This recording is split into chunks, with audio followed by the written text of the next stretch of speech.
वर्णमाला से क्वेश्चन है। भाषा की सबसे छोटी इकाई को क्या कहते हैं? वर्ण कहते हैं। वर्णमाला किसे कहते हैं? वर्णों के व्यवस्थित समूह को कहते हैं। निम्न में से कह रहा है, 3rd नंबर क्वेश्चन, निम्न में से कंठ ध्वनियाँ कौन सी है? क ख।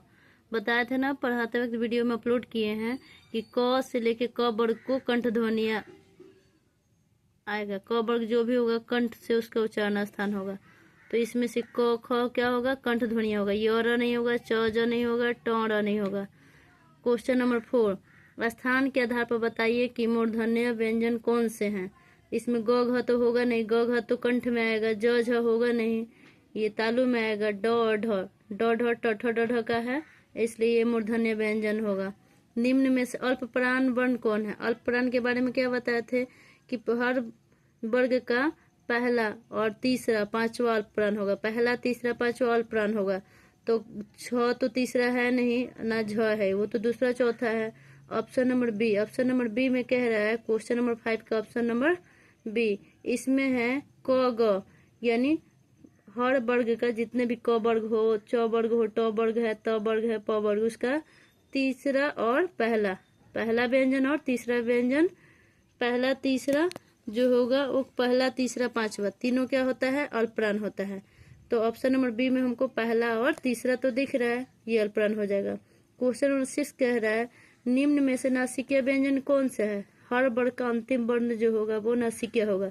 तो ऑप्शन नंबर बी में हमको यहाँ दिख रहा है, तो यहाँ जो होगा वो नासिकीय व्यंजन होगा। यहाँ ऑप्शन नंबर बी, यहाँ जो है नासिकीय व्यंजन है। क्वेश्चन नंबर 7 पे आते हैं अब हम। ये है ए वर्ण क्या कहलाते हैं? तो पढ़े थे कंठ तालव्य या कंठ प्लस तालव्य। कंठ और तालव्य किस में आएगा? ए किस में आता है? कंठ तालु। कंठ तालु जब होगा तो ए किस में आएगा? कंठ प्लस तालु। ये वीडियो में अपलोड हो चुका है जब टॉपिक पढ़ा रहे थे। ए कौन से वर्ण होगा? कंठ तालु। अब क्वेश्चन नंबर 7 का option number D. Question number 8, Hindi वर्णमाला में अयोगवाह वर्ण कौन से हैं?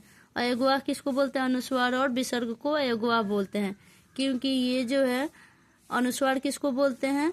जो किसी भी वर्ण के ऊपर में रहता है, शीर्ष में रहता है, वो अनुस्वार। और विसर्ग जो होता है पार्श्व बिंदु वाला वर्ण विसर्ग को बोलते हैं, यानी किसी भी वर्ण के बाद में होता है, पार्श्व यानी पीछे।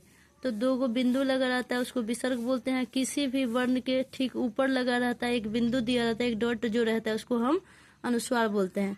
इसी को हम लोग क्या कहते हैं? अयोगवाह बोलते हैं, क्योंकि ये जो होता है ये व्यंजन ना है और इसका जो गणना होता है स्वर के साथ होता है। ये व्यंजन नहीं है, लेकिन इसका जो गणना होता है स्वर के साथ होता है, और स्वर की तरह ही लिखने के लिए इनके मात्रा का प्रयोग किया जाता है। इसलिए अनुस्वार और विसर्ग लेखन की दृष्टि से स्वर एवं उच्चारण की दृष्टि से व्यंजन होते हैं, इसलिए इसको क्या बोलेंगे?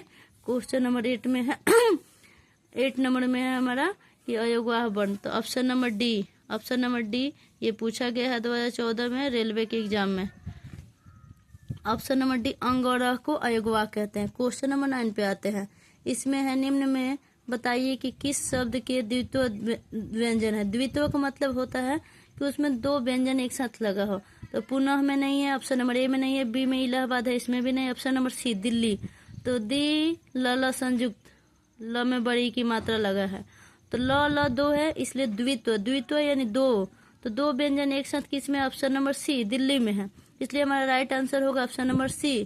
क्वेश्चन नंबर 10 में आते हैं। तालव्य स, मूर्धन्य स, दंती स, ह, ये कौन सा व्यंजन है?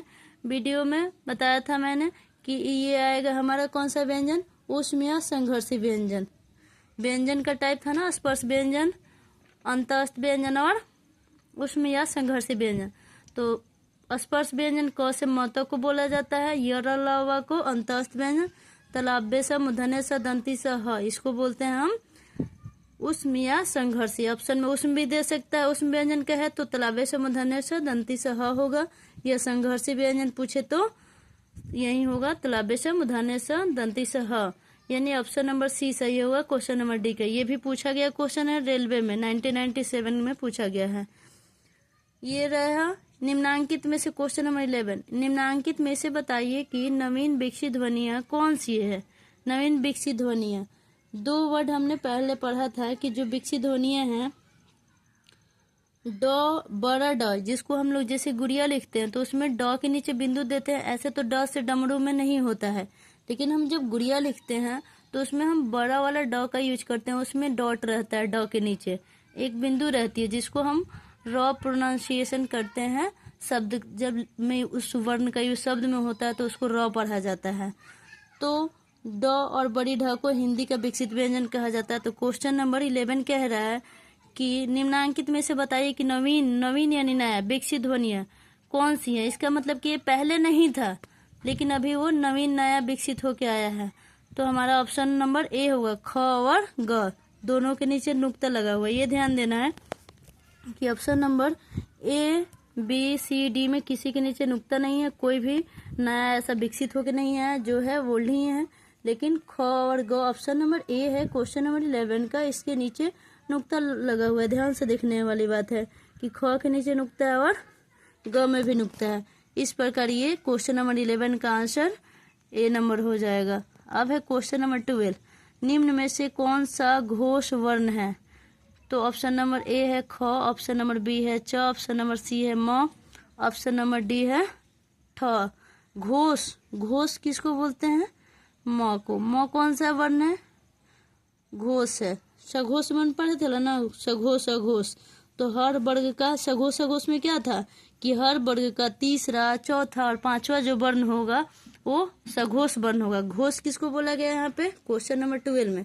घोष किसके लिए प्रयुक्त हुआ है? सघोष के लिए। क्वेश्चन नंबर 12 ध्यान देना है, घोष यानी सघोष। तो ख, च, म, ठ। म जो है वर्ग का पांचवा अक्षर है।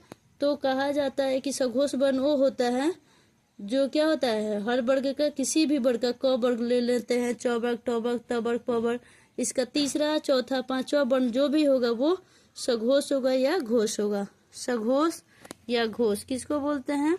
सघोष बोला जाए या घोष बोला जाए। तो वर्ग का तीसरा, चौथा, पांचवा, तीसरा, चौथा, पांचवा सघोष, तीसरा, चौथा, पांचवा, पहला दूसरा घोष वर्ण होता है और तीसरा, चौथा, पांचवा सघोष होता है या घोष होता है।